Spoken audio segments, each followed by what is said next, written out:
ഇസ്രായേലിന്റെ ഉള്ളിൽ വെസ്റ്റ് ബാങ്കിൽ ഇന്നൊരു തീവ്രവാദ ആക്രമണം നടന്നിട്ടുണ്ട്. അതിൽ ഏതാണ്ട് 3 പേർ കൊല്ലപ്പെട്ടു.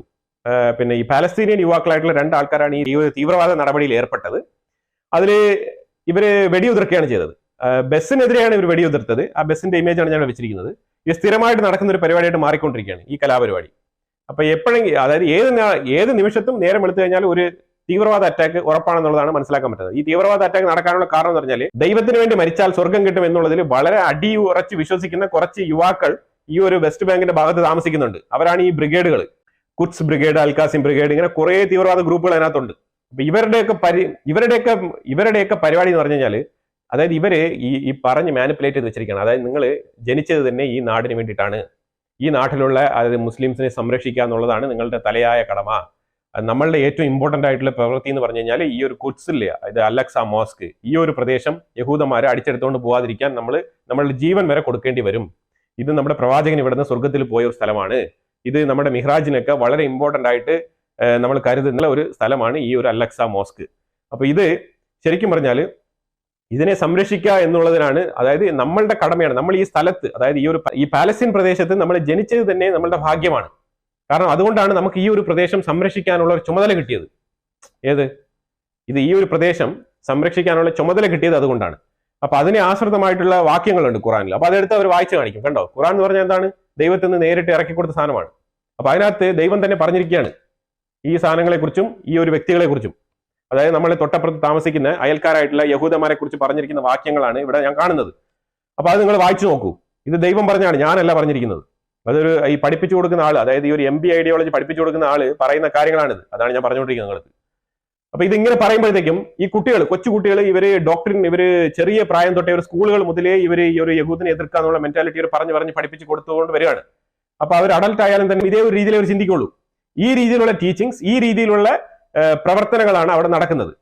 ഈ താടി വെച്ച് ഇങ്ങനെ മീശയൊക്കെ എടുത്തിട്ട് നടക്കുന്ന ആൾക്കാർ മൊത്തം ഇതാണ് പഠിപ്പിക്കുന്നത് അവിടെ ഈ പാലസ്തീന്റെ ഉള്ളിൽ. അങ്ങനെ വരുന്ന കുട്ടികൾ എന്ത് ചെയ്യും? യഹൂദനെ കണ്ടാൽ നമ്മൾ ഒന്നും കണ്ടില്ലെങ്കിൽ കല്ലെറിയണം.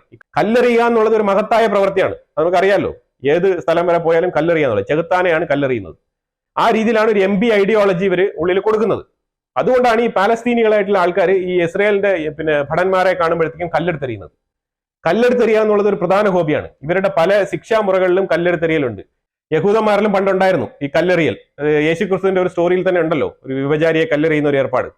അപ്പൊ ഇതുപോലെ ഈ പഴഞ്ചൻ ആചാരങ്ങൾ ഇപ്പോഴും കൊണ്ടുനടക്കുന്ന ആൾക്കാരാണ് ഈ ഒരു MB ഐഡിയോളജിയിലുള്ള ആൾക്കാർ.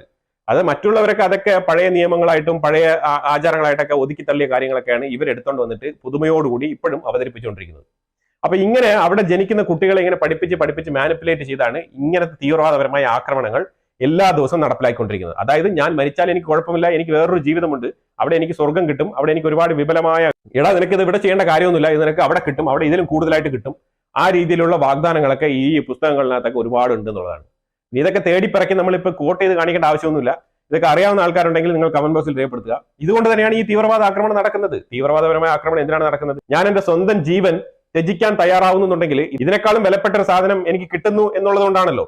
അല്ലാത്ത പക്ഷത്തിലാണെങ്കിൽ ജീവിച്ച് മടുത്ത് എന്തെങ്കിലും മനപ്രയാസം കൊണ്ട് ആ രീതിയിൽ ചെയ്യുന്ന ആൾക്കാരുണ്ട്.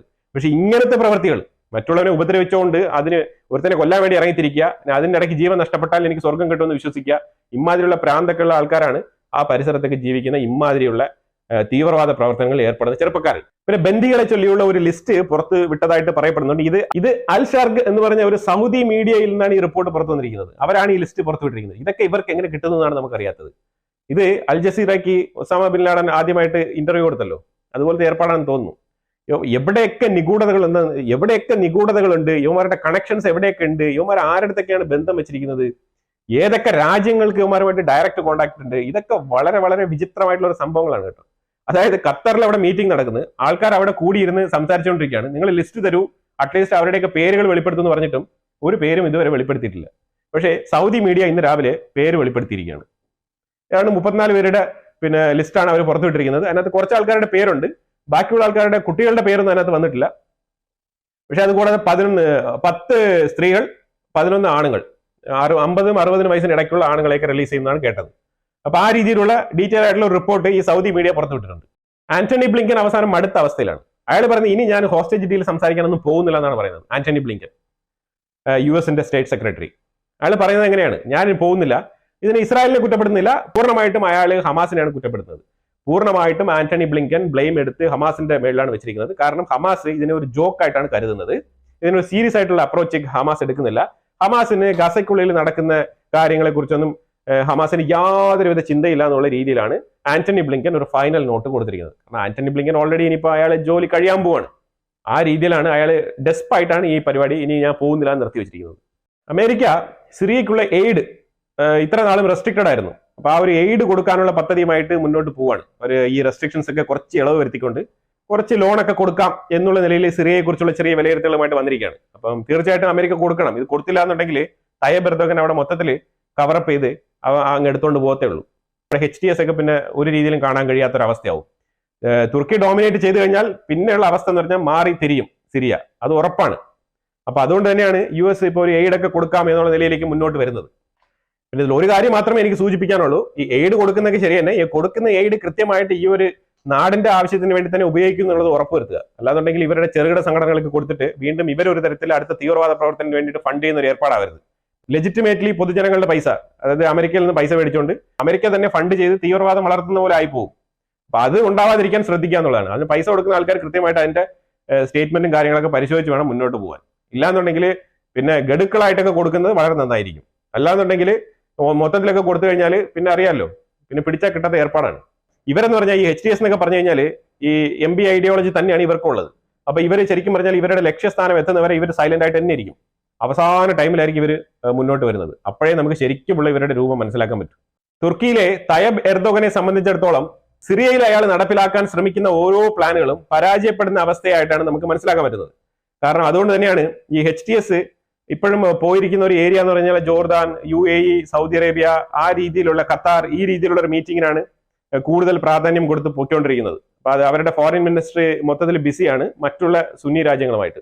ഇതൊക്കെ തുർക്കിയെ വല്ലാത്ത രീതിയിൽ അസ്വസ്ഥതപ്പെടുത്തുന്നുണ്ട്, പ്രത്യേകിച്ച് എർദോഗനെ അസ്വസ്ഥതപ്പെടുത്തുന്നുണ്ട് എന്നുള്ളതാണ്. പിന്നെ ഒരു സന്തോഷ വാർത്ത ഉള്ളത്, Canada prime minister Justin Trudeau അയാൾ ഏത് നിമിഷവും റിസൈൻ ചെയ്തേക്കാം. ആ രീതിയിലാണ് കാര്യങ്ങൾ മുന്നോട്ട് പോകുന്നത്. ഇത് പറയാനുള്ള കാരണം എന്ന് വെച്ചാല് ഇത് കഴിഞ്ഞ ഒരാഴ്ച കൊണ്ടേ ഈ ഒരു ന്യൂസ് ഇങ്ങനെ കിടന്ന് പുകയുന്നുണ്ട്. പക്ഷെ ആള് പ്രത്യേകിച്ച് ഒരു രീതിയിലും സംസാരം ഒന്നും പറഞ്ഞിട്ടില്ലായിരുന്നു. ഏതാണ്ട് വിചാരിച്ചിരുന്നത് ഈ ട്രംപിന്റെ ഒരു സെർമണി വരെയൊക്കെ ഉണ്ടാവാൻ സാധ്യത ഉണ്ടെന്നാണ്. പക്ഷെ ഇപ്പം ശരിക്കും പറഞ്ഞാൽ ഇനിയിപ്പം ട്രംപ് പൊസിഷനിൽ വന്നു കഴിയുമ്പോഴത്തേക്കും കാനഡയ്ക്കും അമേരിക്കയ്ക്കും ഉണ്ടാകാൻ പോകുന്ന ചാലഞ്ചസ് എന്ന് പറഞ്ഞാൽ ചെറുതല്ല.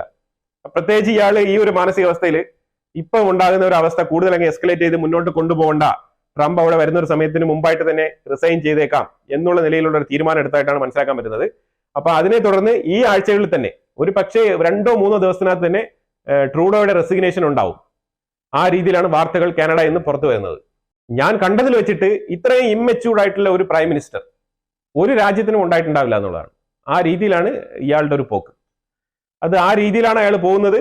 അത് തന്നെയാണ് അയാളുടെ വീഴ്ചയ്ക്ക് കാരണം. ഇനിയൊരു ഇലക്ഷനിലൊക്കെ മത്സരിച്ച് ഇനി വിജയിച്ച് കയറി വരിക എന്നുള്ളത് അസാധ്യമായിട്ടുള്ള കാര്യമാണ്. നിങ്ങൾക്ക് കംപ്ലീറ്റ് ചെയ്യാൻ പറ്റാണ്ട് നീ റിസൈൻ ചെയ്ത് പോവാണ്. അപ്പൊ ഇനി പാർട്ടി ഇയാൾക്ക് തന്നെ ഒരു സീറ്റ് കൊടുക്കാന്നുണ്ടെങ്കിൽ ആ പാർട്ടി തന്നെ ഇമാതിരിയുള്ള ഒരു മണ്ടത്തരം പാർട്ടി ആയിരിക്കും. ഒരു അറിവുമില്ലാത്തൊരു പാർട്ടിയായിട്ട് മാറാനാണ് സാധ്യത.